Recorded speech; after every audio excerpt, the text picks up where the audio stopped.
Well, hello there, YouTube. It's Ro here. Thank you for visiting Ro. If this is your first time, I hope you'll consider subscribing at the end of this video. If you've been here before, thank you so much for coming back. I appreciate you. Today, we're going to have an updated look at what's going on in the basement grow tent. It's mostly all good news, but I'll tell you all about it in just a second.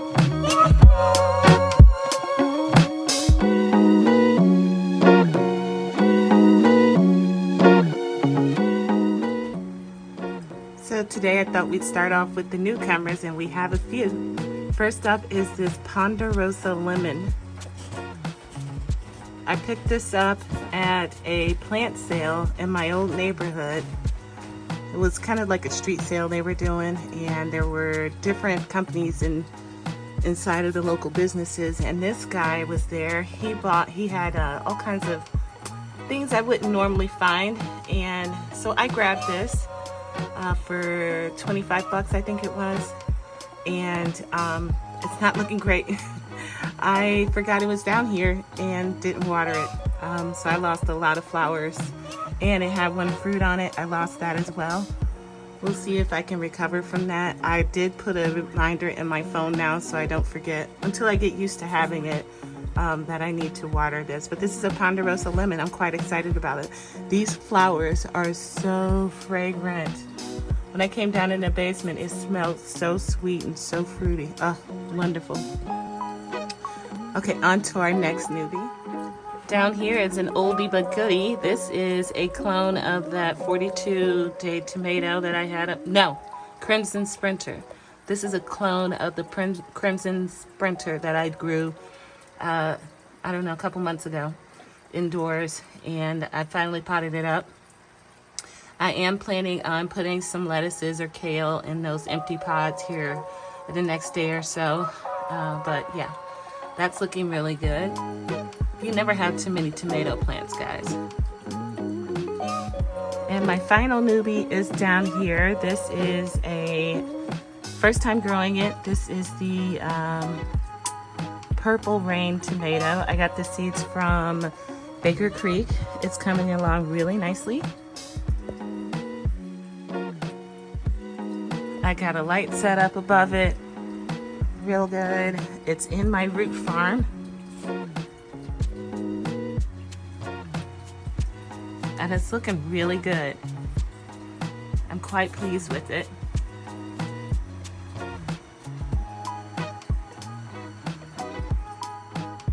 And now we'll take a look at the usual suspects. My choys are finally filling in. They're taking off. I did get them lifted up.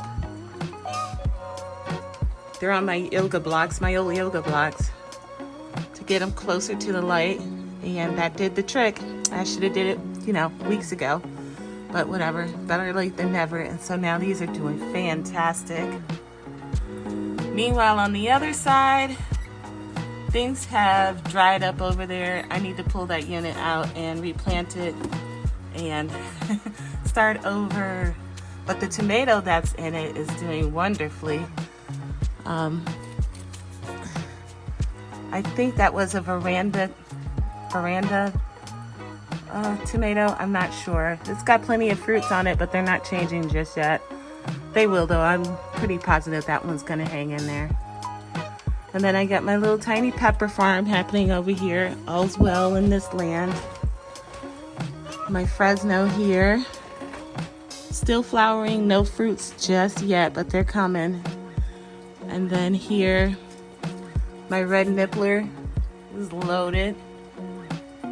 Same with the other red nibbler in the back, which has lost a lot of its leaves. I don't know why, but the fruits look good, and there's new leaves coming in on the stem, so I'm not too concerned about it. I got my orange spice jalapeno doing really well back there. And then my large ristra is fruiting so well. It looks amazing. So really, everything up here is doing great, aside from that Ponderosa lemon, which I forgot to water. That's totally on me. I know. And then that DWC system in the back that I like get way too dry. Actually, it didn't really get dry. What happened is those pods only come down this far and the water was down here. So the tomato was getting watered no problem, but the pods that were in here were not, because the roots weren't long enough to reach the water.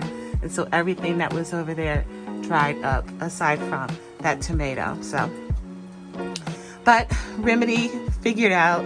I'm gonna pay better attention, but I do like my setup up here. This is looking good. I had an extra rain point. They sent me an extra one screen, so I've been keeping track of, you know, what's been going on in here.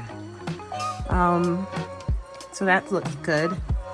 And then here's my rain point indoor watering system that I bought, and it is still working like a champ. It's watering everything. I did have to turn it up.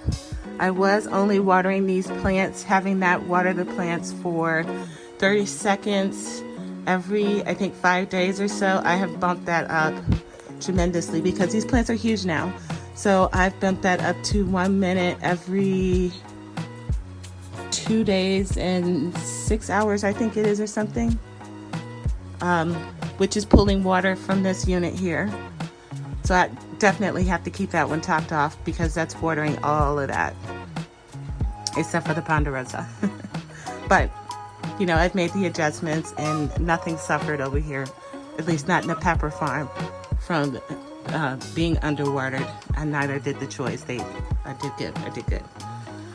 All right, so we'll move down, and here my arrow garden with the lettuce is doing great. I've harvested, I think, 2 of them completely. I think we can see in the back there's one empty pod, and then up front there's another empty pod next to this red lettuce. I got 2 choys that are ready to be harvested all the way. I've been harvesting from them, but they're starting to sprout, and it's the same over there. They're beginning to sprout, so I need to start over, and that's fine. I think I'll do lettuces again, though. They did really well down here. Moving on, here's my cucumber plant. This is the quick snack, and it is producing like crazy. I still have loads of fruits on there. That one's ready to be harvested. And there's this, another baby, and other babies. And when we get in here, we can see more. And lots of babies back there. This is one truly productive plant. Wow. And we got babies coming in all down the stems here. So it's trailing down there and trailing down here. I am just thrilled with that quick snack cucumber. I have 4 more seeds, and I was gonna start another one because I thought this one was about to die off, but it's not looking like it. And also I have another idea for that quick snack, so we'll see if I get around to doing it. If I do, I won't need those seeds anytime soon, but we'll see. I'm not making any promises. That's why I'm not telling you what I'm doing yet. My 2 taquito peppers are bouncing back. They're ready to start another round of fruit. As you can see, leaves are a little small on this one, but they're coming in. They look great. They're healthy. That's one of them. And then here's the other one. 2 peppers on it to harvest that are ripe. But as you can see, more flowers are coming in on here too, and new leaves. So doing very well there as well. Altogether, I would say this whole room is going fantastic. I mean, I couldn't have asked for anything more. Everything is going so well, aside from the areas that I knew I lacked in and have mostly done the fixes on. So, wow, I'm wishing I would have gotten hold of a grow tent much sooner. But to be honest, I was intimidated by the whole thing. I didn't think I would want to do all this in the winter time. And it turns out if you just automate it, it's a piece of cake. I mean, honestly, what do? I come down once, maybe twice a week and make sure that this unit is topped off. I mean, I have to make sure that, well, no, I could just add no, but it doesn't need a minute worth of water. I'm gonna have to keep watering that one separately for a moment till I figure something else out. Anywho, I need to make sure that these two DWC units are topped off once a week. And I have an AeroVar going to that unit, so I don't have to top that one off.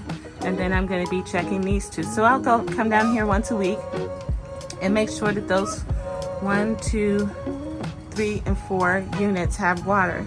The root farm, on the other hand, does not need to be checked as often because this holds, I think, it's either 5 or 6 gallons. And so nutrients are good, water's good for quite a while on that. It does have a, it's like a meter here, so I can tell where the water's at. It's like a floaty thing.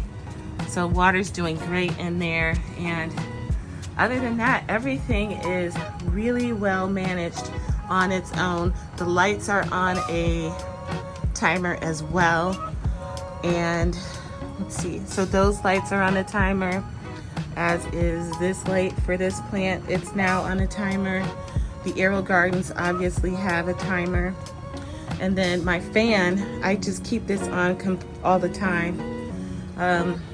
My other thing that I did to make sure that I was keeping an eye on things, because I have done so well about automating things, is I put a blink camera down here at the most sensitive places, which is basically down here to watch the cucumbers, the lettuce, and to make sure that those don't somehow dry out. So I can check, which I do, check that camera occasionally during the week to make sure that everything still looks happy. All right, guys, I hope you enjoyed my update. If you have any questions, be sure to leave them in the comments, and I'll see you guys in another video on another day. Until then, happy growing.